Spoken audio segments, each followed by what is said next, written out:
Би хүний эрхийн комисс бас илүү сэдвүүдээ бүр наривчилж тухайлсан одоо нэг сэдвэрээ тэгээд маш хатуу чанд дөрвтэй арга хэмжээнүүдийг бас хэрэгжүүлдэг байгаасаа гэж нэг талдаа санал хэлэх гэсэн. Тэгэхгүй бол хитрхи хөвөөд маш өргөн хүрээний асуудлуудыг яриад ирэхлээр амандч биш хамрандч биш тэгэл нэг илээл өнгөрчж байгаа ийм асуудлууд байна.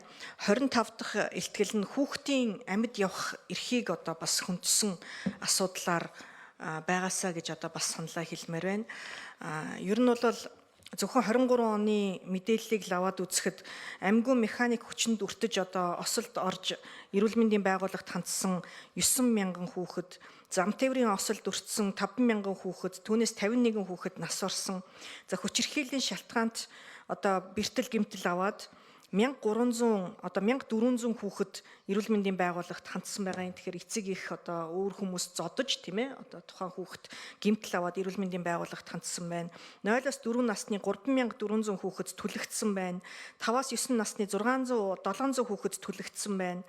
За 4 жилийн хугацаанд 0-14 насны 12 хүүхэд бас амиа хорлсон байна. Гэх мэтчлэн одоо тухайн одоо хүүхдийн эрхтэй холбоотой томчууд үүргээ яг хүлээж ийнэ үгүй юу гэдэг дээр бид нар бас маш том анхаарлын тэмдэг тавихгүй бол энэ бэлгийн хүчирхийлэлтэй ч холбоотой эцэг эхчүүдэд нь бид нар ямар ч одоо хариуцлага хүлээлгэхгүй байгаа байхгүй юу?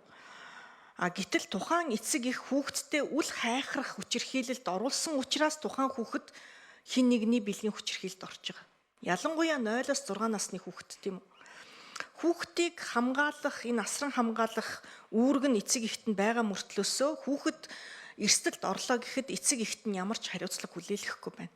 Бид нар хүүхдийн одоо хүүхд хамгааллын хуулинд тухайн одоо архисахтууруулах ундаа нилээд одоо хэрэгэлсэн байгаа бол хүүхдийг та эрсдэлт нөхцөлд оруулж шүү гэдэг заалтыг оруулсан гэдгээрээ бараг нийгмээр онгонд оруулаад исэн шүү дээ. Гэтэл цаад учир шалтгаан нь тухайн хүүхдийн бэлгийн хүчирхийлэл болоод хүүхдийн хүчирхийлэл нь ямар нөхцөлд хийгдэд байна вэ гэхээр архисахтууруулах ундаа хэрэгэлсэн хүмүүс дийлэнхтэй одоо энэ хүү гэмт хэргийг хийгээд байна гэж.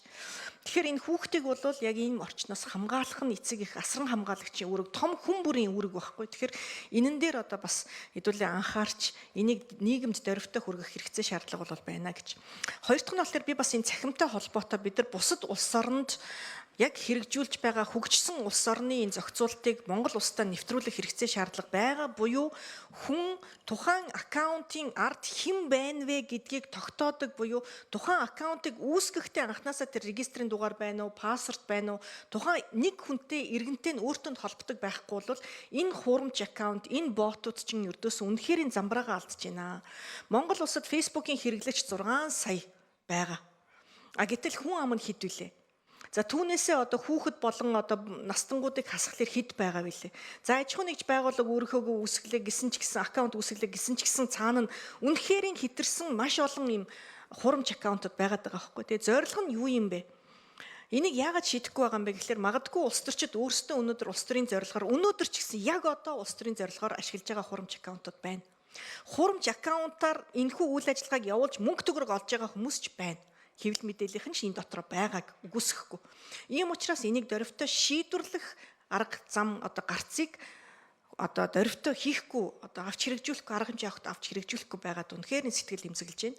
Тэгээ энэ зөвхөн одоо энэ улс төрийн агуулгаараа ч өнөөдөр нөхцөл байдлаас гадна энэ хүүхдүүд гэмт хэрэгт өртөж байгаад үнэхээр сэтгэл санаа зовж байна. Тэгэхээр энийг дөрвтэй хүний эрхийн комисс бас санаачлан хамтдаа энийг одоо шийдвэрлэх хэрэгцээ шаардлага бол байна. Цахимыг хязгаар. За хэрлэн гишүүнд